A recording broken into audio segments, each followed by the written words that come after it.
পশ্চিমবঙ্গের বিরোধী দলনেতা তিনি একজন মহিলা পুলিশ কর্মীকে বলছেন যে don't touch me, don't touch me.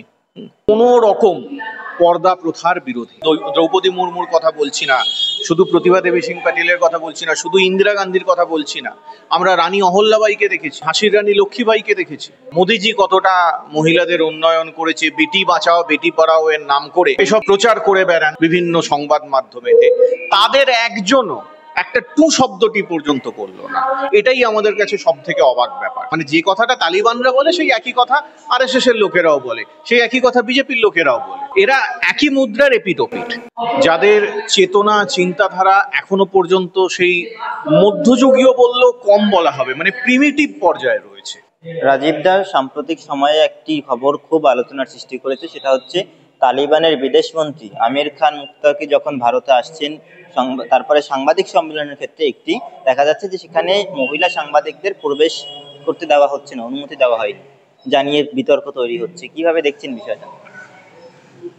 দেখো, দিনের শেষে ওই ভদ্রলোক অন্য দেশ থেকে এসেছেন একজন, তার হয়তো একটা ডিপ্লোম্যাটিক পরিচয় রয়েছে ঠিকই, আমাদের দেশের উনি অতিথি, সম্মানিত অতিথি, কিন্তু তবুও বলতে হবে যে উনি একজন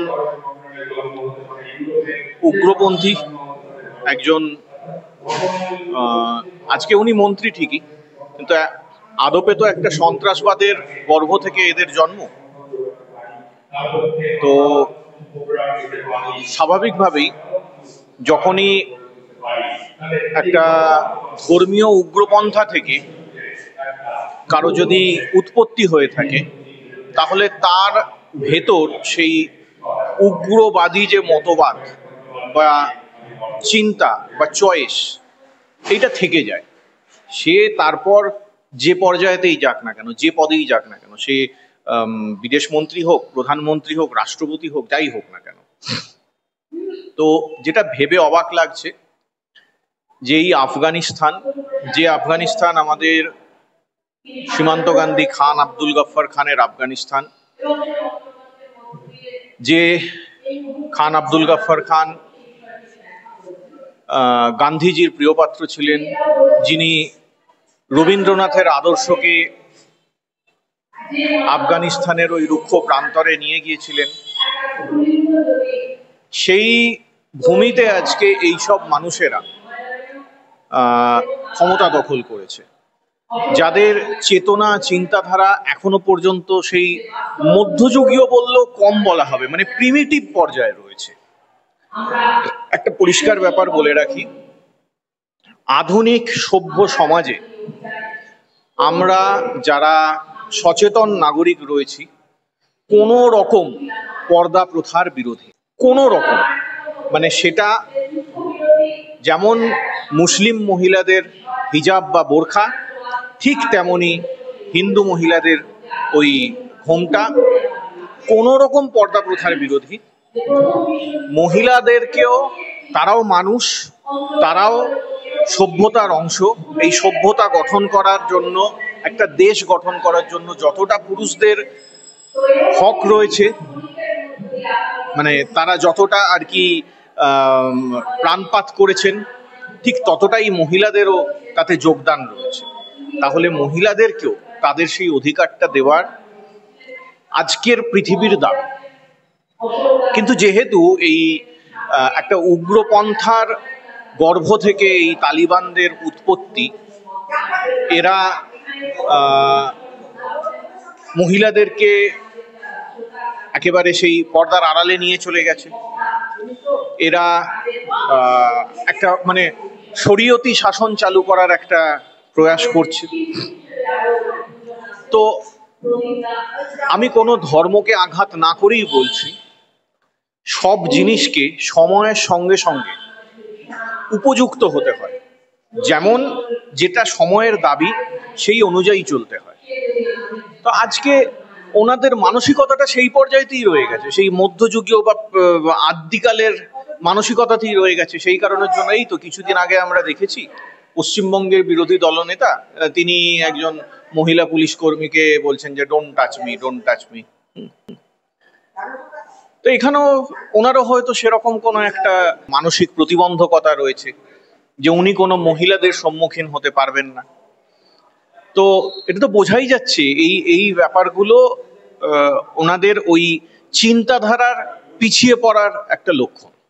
কিন্তু ভারতের মতো প্রগতিশীল দেশে আমরা প্রথম মহিলা প্রধানমন্ত্রী পেয়েছি অনেক আগে, ইন্দিরা গান্ধী। তারপর আমরা যদি বর্তমান শাসক দলের কথাও বলি, সুষমা স্বরাজ বিদেশ মন্ত্রী ছিলেন। সেই দেশে দাঁড়িয়ে এই ধরনের একটি ঘটনা এবং মহিলা সাংবাদিকদের প্রবেশ করতে না দেওয়া মানে লজ্জা বলছেন অনেকেই। দেখুন, ভারতবর্ষের ইতিহাসে মহিলারা যুগ যুগ ধরে একটা উচ্চ পর্যায়ে রয়েছে। হ্যাঁ, এটা ঠিক যে মধ্যযুগের সময় একটা মহিলাদেরকে পর্দার অন্তরালে পাঠিয়ে দেওয়ার একটা প্রয়াস হয়েছিল ঠিকই, কিন্তু সেটাও বেসিক্যালি উচ্চবিত্ত উচ্চ মধ্যবিত্ত মহিলাদেরকেই। একেবারে নিম্নবিত্ত যারা খেটে খাওয়া এইসব মহিলারা রয়েছেন তারা কিন্তু আদি অনন্তকাল ধরে পেটের দায়ে পথে নেমেছেন, মাঠে ঘাটে কাজ করেছেন। তাই ভারতবর্ষের যে আজকের ভারতবর্ষ, এই গণতন্ত্র, ভারতবর্ষের এই গণতন্ত্র গঠনেতে মহিলাদেরও যথাযথ যোগদান ছিল। আমাদের দেশের এখন রাষ্ট্রপতি মহিলা। হ্যাঁ, আমাদের দেশের রাষ্ট্রপতি মহিলা, এবং শুধু আজকের রাষ্ট্রপতি নয়, এর আগেও প্রতিভা দেবী সিং প্যাটেল মহিলা রাষ্ট্রপতি ছিলেন, ইন্দিরা গান্ধী আমাদের প্রধানমন্ত্রী থেকেছেন। তো আমাদের দেশে মহিলাদেরকে বরাবরই একটা উচ্চ জায়গায় স্থান দেওয়া হয়।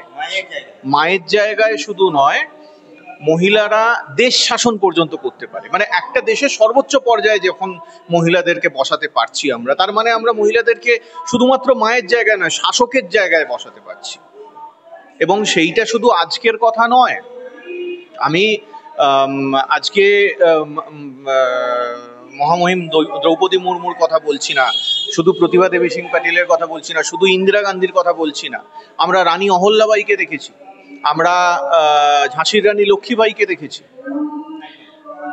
এমনকি আমরা নূরজাহানকে দেখেছি। মানে শুধুমাত্র হিন্দু সভ্যতায় বা হিন্দু শাসকদের মধ্যে মুসলিমদেরকে প্রধান করার বা মুসলিম মহিলাদের, হিন্দু মহিলাদেরকে শাসক করার প্রবণতা ছিল না। মুসলিম শাসনও যখন ছিল ভারতবর্ষে, তখনও কিন্তু মহিলারা ভারতবর্ষের শাসন ব্যবস্থায় যথেষ্ট গুরুত্বপূর্ণ জায়গা পেয়েছে। তো ভারতে মহিলাদের একটা সর্বদাই উঁচু জায়গা ছিল। কিন্তু আজকে যেটা অবাক কাণ্ড, সেটা হচ্ছে গিয়ে যখন একজন অন্য দেশ থেকে মন্ত্রী এসেছেন এবং তিনি যখন এসে এইরকম আনাড়ি বায়নাক্কা করছেন, আমাদের দেশের যারা আধিকারিক রয়েছে তারা এই বায়নাক্কাগুলো মেনে নিল কি করে? এটা সব থেকে বড় অবাক করা কাণ্ড। এবং শুধু তাই নয়, আমাদের বিভিন্ন মহিলা সাংবাদিকদেরকে দেখি যে প্রতিদিন সন্ধেবেলা চিৎকার করে করে মোদিজি কতটা মহিলাদের উন্নয়ন করেছে, বেটি বাঁচাও বেটি পড়াও এর নাম করে এসব প্রচার করে বেড়ান বিভিন্ন সংবাদ মাধ্যমেতে। তাদের একজনও একটা টু শব্দটি পর্যন্ত করলো না।